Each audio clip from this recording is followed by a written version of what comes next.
பத்மா என்ன பண்ணுற? இங்கே பாருங்க, சங்கரா மீன். இங்கே நகரைன்னு சொல்லுவோம், அங்கிட்டலாம் சங்கரா மீன் சொல்லுவாங்க. இது சூப்பராக இருக்கும். என் மயனுக்கு ரொம்ப பிடிக்கும், கௌதமுக்கு. எல்லாருக்குமே பிடிக்கும். இந்த மீன் மட்டும்தான் அவன் சாப்பிடுவேன், மற்ற மீன்லாம் சாப்பிட மாட்டேன். நீங்கள் எவ்வளோ விலை கொடுத்து வாங்கினாலும் அதை சாப்பிட மாட்டேன். இந்த மீன் இந்த கலராக இருந்தால் மட்டும்தான் சாப்பிடுவேன். இது வந்து க்ளீன் பண்ண போகிறோம்.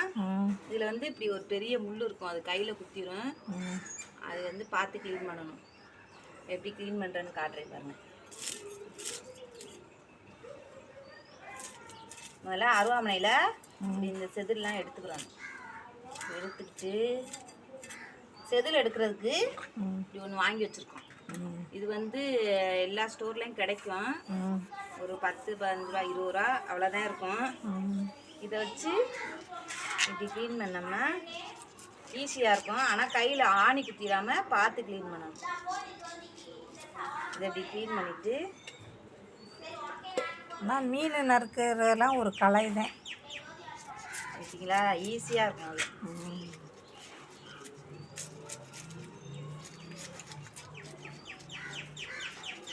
இன்னைக்கு பசங்களுக்கெலாம் லீவு, சனிக்கிழமை. அதனால் மீன் வாங்கி இன்னைக்கு குழம்பு வச்சு வறுத்து மத்தியானம் ஒரு புடி. நீங்கள் வாங்க சாப்பிட. என்ன பிடிப்பீங்க? மீனை பிடிப்போம். அதே பிடிச்சி செத்து போச்சேன். வாயில் போட்டு பிடிப்போம் பாருங்க. இந்த முள்ளை அப்படி வெட்டிடணும்.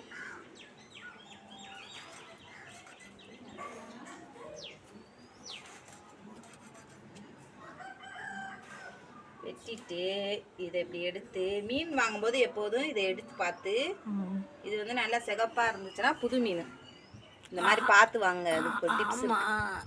சிகப்பாத்தான் இருக்குது, ரத்தம் வருதே. இதை வந்து இப்படி பிடிச்சி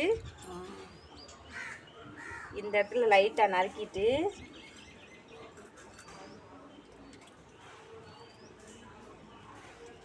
பிடிச்சிங்கன்னா க்ளீன் ஆயிரும். சதையெல்லாம் நறுக்கி போட்டேன். ரொம்ப சதையெல்லாம் இல்லை, அதில் ஒன்றும் இருக்காது. அந்த இல்லை, எடுத்து குழம்புல போடலாம். எடு, வேணாலும் எடுத்துக்கலாம். அது நல்லா இருக்காது. வேணா நறுக்கி எடுத்து அதெல்லாம் நல்லா இருக்கும். போடு, குழம்பு நல்லா வாசமாக இருக்கும். நான் திங்க மாட்டேன். உன்னை யார் திங்க சொல்லலை. நீ மோந்துதான் பார்ப்பேன். இல்லை, இந்த மாதிரி எல்லாத்தையும் க்ளீன் பண்ணி எடுத்துங்க. இது வந்து குழம்புல போடலாம், அது வறுத்தரலாம்.